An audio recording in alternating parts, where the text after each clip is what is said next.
Galera, chegou um novo filme do Nicolas Cage, aquele que ele faz o papel do Drácula, né? Que traz a proposta de ser comédia, terror e fantasia sombria. E a promessa qual é? Trazer o Drácula pros dias atuais. Aí fica a pergunta, vale a pena ou essa mistura tem tudo pra dar errado? Eu já assisti, tô pronto pra compartilhar minha opinião com vocês. Relaxa que é sem spoiler, vamos pro vídeo, vamos lá.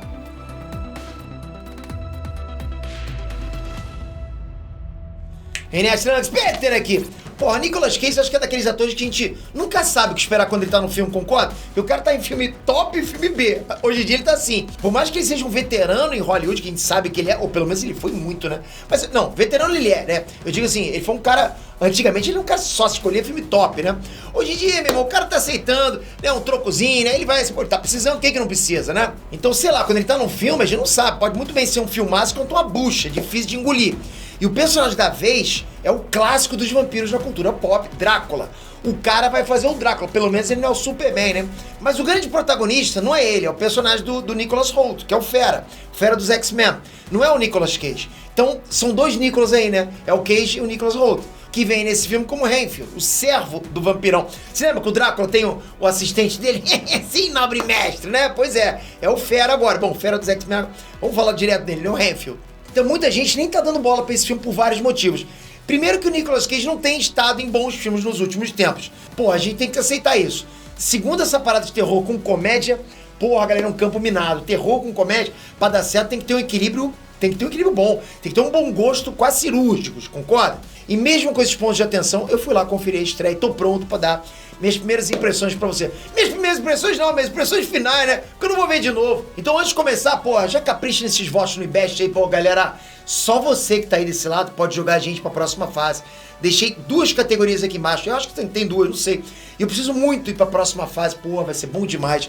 Já pensou? Porque lá na frente, lá na próxima fase, aí vocês vão ver com quem que a gente tá disputando. E vocês sabem com quem que a gente vai disputar na outra fase. Não preciso falar os nomes, né? Então eu preciso de você. Obrigado de coração. Um clique aqui e um clique lá. Acabou. De graça. Não precisa se cadastrar, não precisa nada.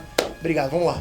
Pô, eu não vou nem enrolar. Dessa vez a atuação do Nicolas Cage não decepciona. Pelo contrário. À medida que o filme passa, ele vai roubando a cena. Sabe quando o cara rouba a cena? É ele.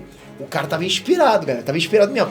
Dá pra ver o Cage interpretando o Drácula com vontade. E foi muito maneiro ver isso. Ele deu um banho como vilão, de verdade. Tava roubando a cena, como eu falei. E é um banho como vilão de um jeito, assim, quase teatral. Exuberante, mas que não faz a gente duvidar que ele é aquilo mesmo. Um super vampirão clássico. Você não se desconecta do filme. É um vampirão da boa, das antigas. E é muito boa a química que os dois Nicolas juntos têm.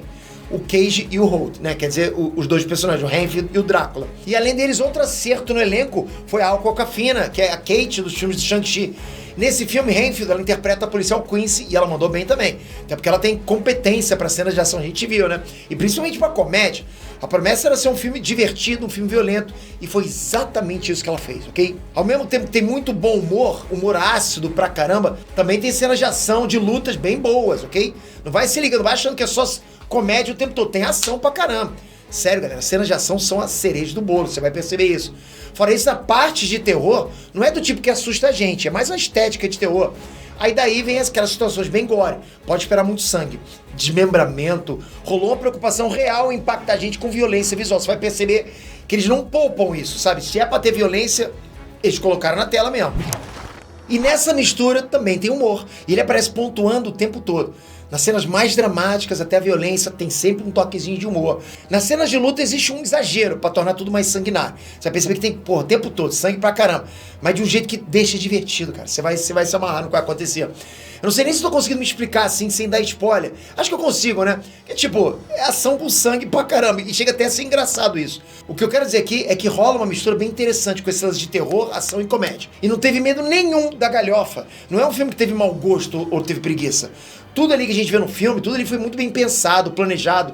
Pra quê? Pra história começar e terminar certinha, redondinha. Não tem aquela coisa de personagens e detalhes desperdiçados. Você não vai ver isso no filme. Na verdade, eu acho que é um filme cheio de autorreferência. Muita coisa que é só citada em algum momento, volta nem que seja pra fazer uma piada. Você vai perceber isso.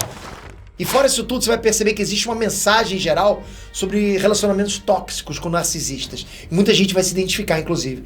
Mas o filme aborda isso de uma forma leve, sem pesar barra, sabe? Sem fazer panfletagem, fica tranquilaço quanto a isso. O lance do relacionamento tóxico, inclusive, traz a base para muitas situações divertidas, muitas situações absurdas. O Renfield é a atualização de um clássico sem desrespeitar a obra. mas sem se preocupar em ser um clássico também. O foco é divertir, e isso o filme cumpriu muito bem. Renfield tem 1h30 de duração, com um roteiro enxuto, sem enrolação. Na verdade, o personagem que mais traz nuances e evoluções é o próprio Renfield. Mas isso não é ruim, né? Quer dizer que o filme foi bem objetivo no que precisava ser. A produção e direção desse filme são do Chris McKay, o mesmo diretor de Guerra do Amanhã e que também trabalhou como roteirista no Dungeons and Dragons, que a gente viu há umas semanas atrás, que a comédia também tá muito boa, então o cara manja disso. Eu acho que 2023 é o ano desse cara. Pode anotar que esse cara vai mandar bem tudo que ele fizer. CGI super bem feito, efeitos práticos muito legais. O roteiro ficou por conta do Ryan Ridley, o mesmo roteirista de Rick and Morty. Então você vai percebendo já o tipo de piada que você vai encontrar lá, né? E esse time, junto com os atores, conseguiu entregar um filme intenso, apesar dos dois pés, né? Enterrados na comédia, que eles têm muito essa coisa de comédia. Então pra gente ter uma ideia de como esse filme tá se saindo agora, no IMDb, Renfield tá com a nota 6,7, o que não é ruim, é uma nota boa pro IMDb. Já no Rotten Tomatoes, vamos lá, 58% dos críticos aprovaram o filme, mas o público gostou bem mais. A pontuação agora tá em 79%, a pontuação ótima. Isso já diz tudo, né? Renfield é um filme simples, divertido, que satisfaz quem quer assistir um filme legal. Exatamente isso. Não tem nenhuma novidade, mas também nem precisava ter. É aquilo que você queria. Você vai no cinema pra ver aquilo. Pra mim foi uma experiência que valeu o ingresso de verdade. Eu, pelo menos, saí feliz do cinema, ri pra caramba. Aí você vai curtir demais esse filme, galera. Pode ir lá assistir. Minha nota? Nota 8. Eu dou nota 8 pra esse filme, eu curti pra caramba. Se você tá no hype, comenta aqui embaixo. Se já assistiu, comenta também. Toca aqui agora, se inscreve no canal e vamos continuar cobrindo. Tem mais análise pra fazer. Já assisti Cavaleiro Zodíaco. Segura, porra. Sei nem se tô fazendo esse vídeo antes ou depois. Já vou agora na sequência gravar Cavaleiro Zodíaco. Já se inscreve com o sininho pra você não perder. Valeu, galera. Até a próxima. Fui!